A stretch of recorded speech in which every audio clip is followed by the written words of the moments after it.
Sir என் பேர் முத்துலட்சுமி. நான் முகாசி புதூர்லேருந்து வந்திருக்கேன். என் பொண்ணுங்க 10th படிக்கிறாங்க. எனக்கு 3 பொம்பளை பிள்ளை. ஏன்னா என் பொண்ணுங்களுக்கு நான் 5 வருஷமா ட்ரை பண்ணுறேன், ஆதார் கார்டு வரல. என்னை பெங்களூர் போக சொல்கிறாங்க. என்னால் குழந்தைங்கள கூட்டிகிட்டு அந்த கன்னட மொழி என்னால் பேச தெரியாது, அதனால் எனக்கு அங்கே போக தெரியல.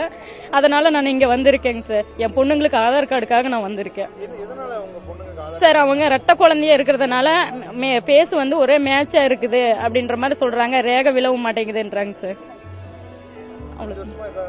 ஆமாங்க சார், 5 வருஷமா சொல்லிட்டு இருக்காங்க சார். இது வரைக்கும் வரல. கேட்டா அங்க போங்க இங்க போங்கிறாங்க. நானும் எல்லா பக்கம் போயிட்டாங்க சார். ஏன்னா வேலை விட்டுட்டு ஏன்னா நான் ஒரு நாளைக்கு வேலை விட்டு போனேன். என் பொண்ணுங்களுக்கு சோறு கிடையாதுங்க. நான் கூலி வேலைக்கு தான் போறேன். என்னால முடியல. எங்க வீட்டுக்கார பிரிஞ்சு வந்து எனக்கு ரொம்ப வருஷம் ஆச்சு. ஆனா பிள்ளைங்கள நான் தனியா வச்சுதான் படிச்சுட்டு இருக்கேன். எனக்கு பார்த்து நீங்க வழி சொல்லுங்க சார். பாப்பா 10th படிக்கிறாங்க சார். எனக்கு வந்து அவங்க படிக்கணுங்க சார். நான் தான் படிக்கல. 10ஆவதோட முடிச்சிட்டேன். என் பொண்ணுங்க படிக்கணும். என் பெரிய பொண்ணு இன்னைக்கு BA இங்கிலீஷ் படிக்கிறாங்க 2வது வருஷம்.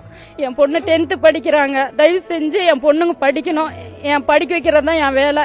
நான் இன்னும் கூலி வேலை செஞ்சாலும் பரவாயில்ல, என் பொண்ணு படிக்கணும், அவ்வளவுதாங்க சார். என் பொண்ணுக்காக தான் நான் இவ்வளவு போராடுறேன் சார். இதோட 2வது டைம் வந்திருக்கேங்க சார்.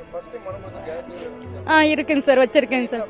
சார் கலெக்டரேட்டு கூப்பிட்டு சொன்னாங்க. பாப்பாவுக்கு மோனிசாவுக்கு PVC கார்டு அப்ளை பண்ணி கொடுத்துருக்காங்க. ஆனால் அந்த பொண்ணுக்கு தாங்க சார் 2 கார்டு வந்திருக்குது. ஆனால் மோனிகாவுக்கு இன்னும் எந்த ஸ்டெப்பும் எடுக்கலைங்க சார். ஆமாங்க சார். ஆதார் கார்டு இருந்துச்சுன்னா ஏதோ ஸ்காலர்ஷிப் பண்ண வரலனாலும் போகுது. அதுங்களுக்கு ஏதோ நான் என்னால் முடிஞ்ச அளவுக்கு, ஏன்னா அதுங்களுக்கு என்ன தவிர வேற யாரும் இல்லை. அதனால எனக்கு அது மட்டும் கொஞ்சம் பண்ணுங்க சார்.